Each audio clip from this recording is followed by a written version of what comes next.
I just pulled this remnant of a fence post out of this post base here. You can't really see the post base, but you can see where the post used to be. And you can see that the end is completely rotted all the way through. That means it's not going to be very hard for me to remove the remaining rotted material from inside the post base.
The upper part of the post is completely unrotted.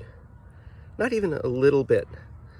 This is old growth redwood. You can tell because the growth rings are so close together. Modern redwood, they're 2 or 3 times further apart or more. And modern redwood is nowhere nearly as hard. It isn't the same species as the old growth redwood.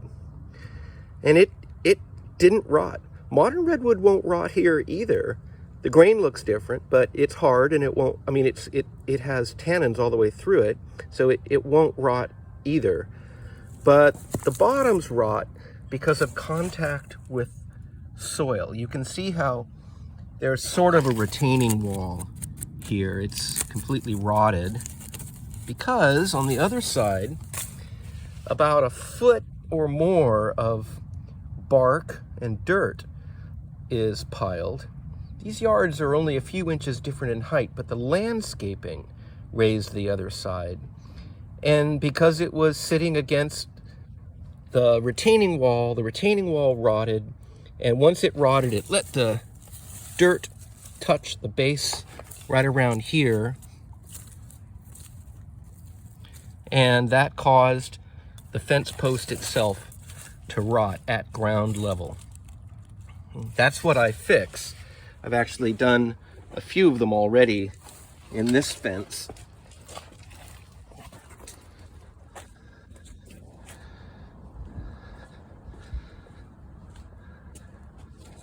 Stuff in the way, but you can see I've replaced multiple posts and put them in concrete.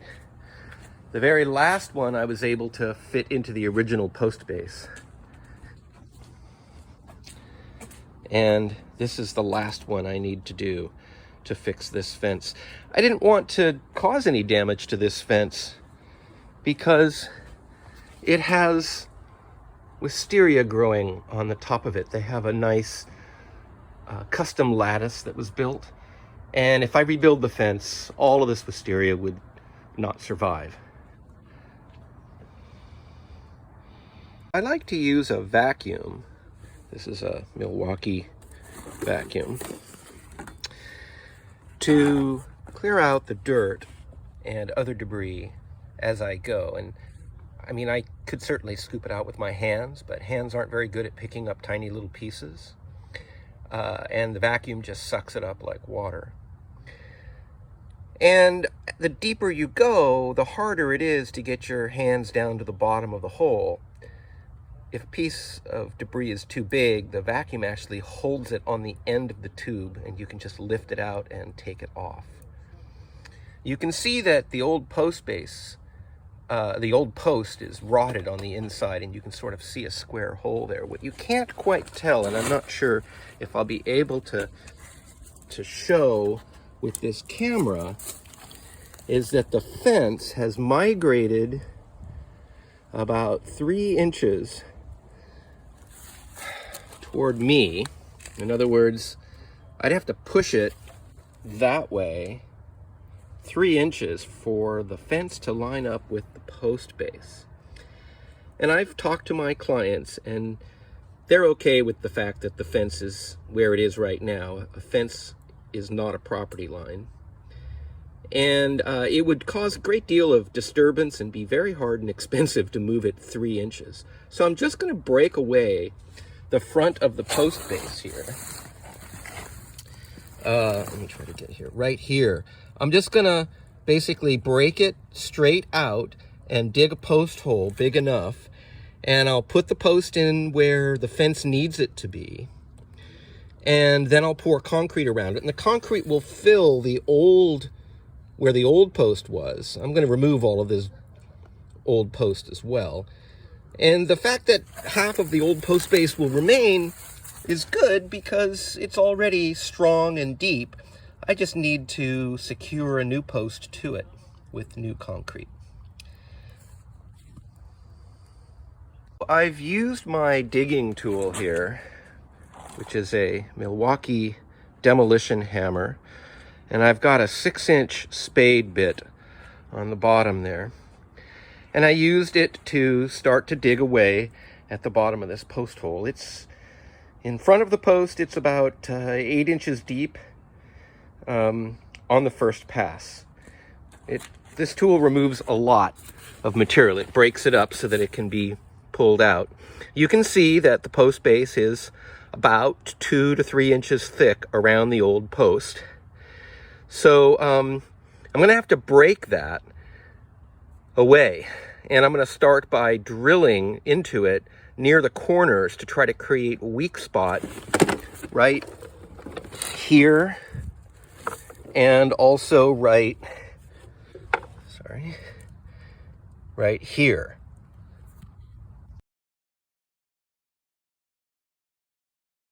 Sorry for the shadows, but you can see how I've drilled a pretty deep hole right next to the corner there.